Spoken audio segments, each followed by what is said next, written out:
Tajalli dari ufuk timur. Epifani rohani Khalifah Badi-J. Jailani. Ontologi kehadiran yang tersembunyi di antara bentangan kosmos yang tak terhingga, di mana waktu berkelindan dengan takdir dan realitas lahir hanyalah bayangan dari hakikat batin.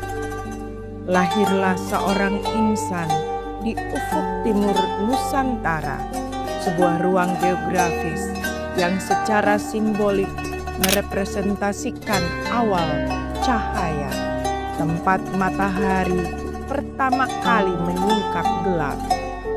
Di Jazirah Al-Muluk, Maluku Utara, seorang anak dilahirkan bukan sekedar sebagai entitas biologis, melainkan sebagai manifestasi kehendak ilahi yang tersembunyi dalam tari takdir.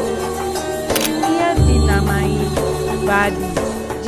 Jailani, nama yang kelak tidak hanya menjadi identitas, tetapi juga medan makna, tempat bertemunya penderitaan eksistensial dan pencerahan transendental.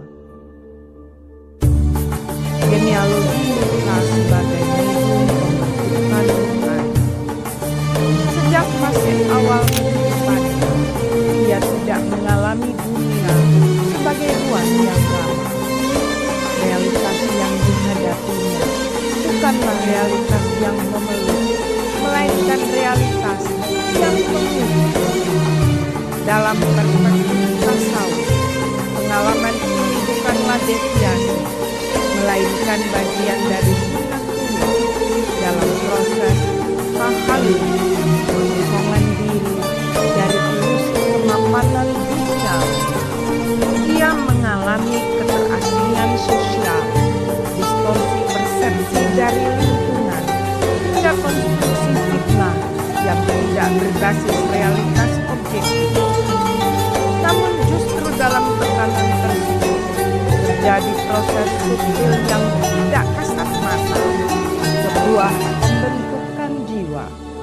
Luka-luka itu bukan sekedar pengalaman psikologis, melainkan instrumen ilahi untuk merekatkan ego, agar cahaya dapat menembus masuk ke dalam relung terdalam kesadaran. Dialektika fitnah dan kesadaran eksistensial. Fitnah yang menimpanya tidak dapat dipahami hanya dalam kerangka sosial, melainkan harus dibaca sebagai fenomena metafisik. Dalam tradisi sufistik, fitnah seringkali menjadi makna, tahapan yang harus dilalui oleh insan yang dipersiapkan untuk mengemban amanah besar.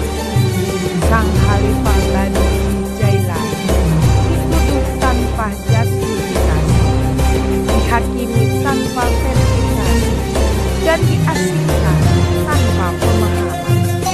Namun dibalik semua ini terjadi dialektika batin antara kehancuran dan kesadaran.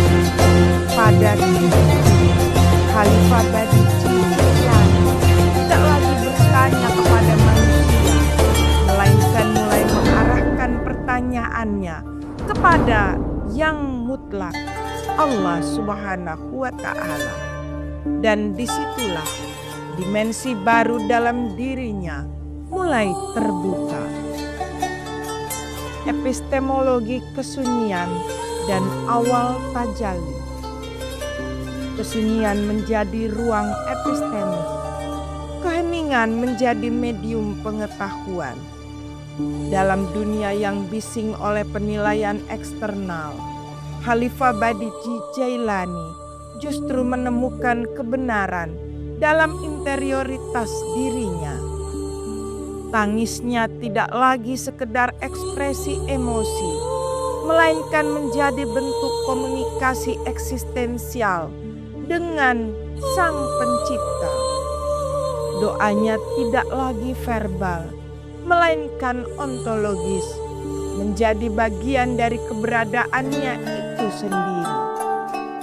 Dan pada suatu momentum yang tidak terdefinisikan oleh kronologi linear, terjadilah apa yang dalam tradisi sufistik disebut sebagai tajalli, penyingkapan cahaya ilahi dalam kesadaran manusia.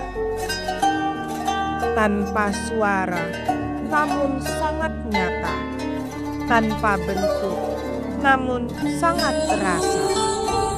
Sebuah kesadaran hati bahwa dirinya, Sang Khalifah Badi Jailani, tidak diciptakan secara kebetulan. Fana sebagai dekonstruksi ego. Kesadaran tersebut tidak serta-merta membawa kemegahan. Sebaliknya, ia mengantarkan pada fase yang lebih dalam. Fana bukan sekedar kehilangan diri, melainkan penghancuran konstruksi ego yang selama ini membatasi relasi dengan Tuhan. Sang Khalifah Badi Jailani mulai kehilangan kelekatan terhadap pengakuan manusia, mulai melepaskan kebutuhan untuk dibenarkan. Sang Khalifah Badi Jailani tidak lagi menjadikan dunia sebagai pusat orientasi eksistensinya. Dalam kondisi ini, segala penderitaan tidak lagi dimaknai sebagai beban, melainkan sebagai jalan. Segala fitnah tidak lagi dimaknai sebagai kehinaan, melainkan sebagai penyucian. Dan dirinya perlahan-lahan lenyap sebagai aku yang hilang. Bako dan rekonstruksi identitas dia. Setelah fase fana, datanglah fase bako, keberlangsungan dalam kesadaran ilahi. Di titik ini, Sang Khalifah Badi Jailani tidak kembali menjadi dirinya yang dulu, melainkan menjadi dirinya yang baru, diri yang telah terhubung dengan sumber keberadaan Sang Pencipta, Allah Subhanahu wa Ta'ala. Ia memahami bahwa eksistensinya bukan untuk dirinya sendiri. Ia memahami bahwa hidupnya adalah amanah. Sang Khalifah Badi Jailani memahami bahwa setiap detak jantungnya memiliki tujuan transenden. Dan dalam kesadaran itu, ia mulai melihat dirinya sebagai bagian dari skenario ilahi yang lebih besar. Insan pilihan dan amanah kekhalifahan. Dalam kerangka epistemologi tasawuf, tidak semua insan melewati jalur penderitaan yang intens tanpa tujuan. Ada yang dipilih bukan karena keunggulan lahiriah, melainkan karena kesiapan batin untuk menerima beban ilahi. Sang Khalifah Badi Jailani menyadari bahwa dirinya termasuk dalam kategori manusia pilihan Allah, bahwa ia, Sang Khalifah Badi Jailani, adalah insan Mustafa, manusia yang dipilih bukan oleh manusia, tetapi oleh Tuhan. Bahwa ia adalah khalifah, bukan dalam makna kekuasaan struktural, melainkan dalam makna representasi nilai-nilai ilahiyah di muka bumi. Dan dari ufuk timur Jazirah Al-Muluk itu, ia berdiri bukan sebagai individu biasa, melainkan sebagai simbol. Tajalli sebagai cahaya pembaharuan, cahaya yang terpancar dari diri Sang Khalifah Badici Jailani bukanlah cahaya fisik, melainkan cahaya kesadaran. Ia tidak memaksa, namun menggerakkan. Sang Khalifah Badici Jailani tidak berteriak, namun menggugah. Beliau tidak mencari pengikut, namun menghadirkan makna. Dalam diri Sang Khalifah Badici Jailani, nilai-nilai ilahi mengalami aktualisasi. Rahmat, kesabaran, keteguhan, dan keberanian dalam kebenaran. Dan dari sanalah lahir sebuah gerakan yang tidak selalu terlihat oleh mata, namun terasa dalam jiwa. Cahaya yang tak pernah padam. Kisah ini bukan sekedar biografi, melainkan refleksi ontologis tentang bagaimana Tuhan bekerja melalui manusia. Bahwa penderitaan bukanlah akhir, melainkan ini. Bahwa kehancuran bukanlah kegagalan, melainkan proses. Dan bahwa cahaya seringkali lahir dari kegelapan yang paling dalam. Khalifah Badici Jailani dari Jazirah Al-Muluk, Maluku Utara, dari ufuk timur matahari terbit, adalah narasi hidup tentang itu semua. Bahwa ketika manusia kehilangan dirinya dalam Tuhan, ia justru menemukan makna yang paling hakiki. Maka jika engkau melihat seseorang yang dilukai oleh dunia, jangan terburu menilainya. Bisa jadi ia sedang dipersiapkan. Dan jika engkau merasakan kehancuran dalam hidupmu, jangan segera berputus asa. Karena mungkin itu adalah cara Tuhan memperkenalkan cahayanya kepadamu. Ya Allah, Zat yang maha awal tanpa permulaan dan maha akhir tanpa kesudahan. Engkau yang menghadirkan kami dari ketiadaan, dan kepadamu pula kami akan kembali dalam kepenuhan makna. Ya Rabb, jika hidup ini adalah perjalanan menuju, maka jadikan setiap langkah kami sebagai cincin yang indah. Setiap luka menjadi jalan penyucian, dan setiap air mata sebagai saksi kerinduan kepada-Mu.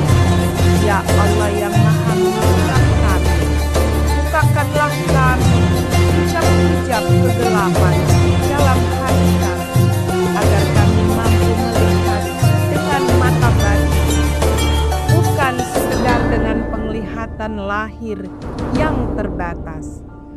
Anugerahkan kepada kami kejernihan ruh, agar kami mampu memahami takdir bukan sebagai beban, melainkan sebagai bentuk kasih sayang-Mu yang tersembunyi. Ya Latif, lembutkanlah hati kami yang keras oleh dunia. Lunakkanlah jiwa kami yang letih oleh pencarian, dan dekatkanlah kami kepadamu dengan kedekatan yang tidak terpisahkan oleh ruang dan waktu. Ya Allah, jika Engkau berkehendak memilih hamba-hamba-Mu untuk memikul amanah cahaya, maka kuatkanlah kami dalam kesendirian. Teguhkanlah kami dalam fitnah, dan kokohkanlah kami dalam kebenaran. Jangan Engkau serahkan kami pada diri kami sendiri, walau hanya sekejap mata, karena di dalam diri kami terdapat kelemahan. Dan hanya dengan-Mu kami menemukan kekuatan. Ya Nur, jadikanlah hati kami sebagai tempat bersemayamnya cahaya-Mu, lisan kami sebagai penyampai kebenaran, dan langkah kami sebagai perpanjangan rahmat-Mu di muka bumi. Jika kami harus melewati jalan yang sunyi, maka temani kami dengan kehadiran. Jika kami harus menghadapi luka dan kehilangan, maka balutlah kami dengan makna dari-Mu. Ya Allah, terimalah segala perjalanan kami sebagai ibadah, segala penderitaan kami sebagai penghapus dosa, dan segala harapan kami sebagai doa yang Engkau kabulkan pada waktu terbaik menurut firman. Dan pada akhirnya ya Rabb, jika kami kembali kepadamu, jangan kembalikan kami sebagai hamba yang konyol, tetapi sebagai jiwa yang telah Engkau berani, yang telah mengenal-Mu, dan yang telah hidup atas segala ketetapan-Mu. Amin, amin, amin. Ya Rabb,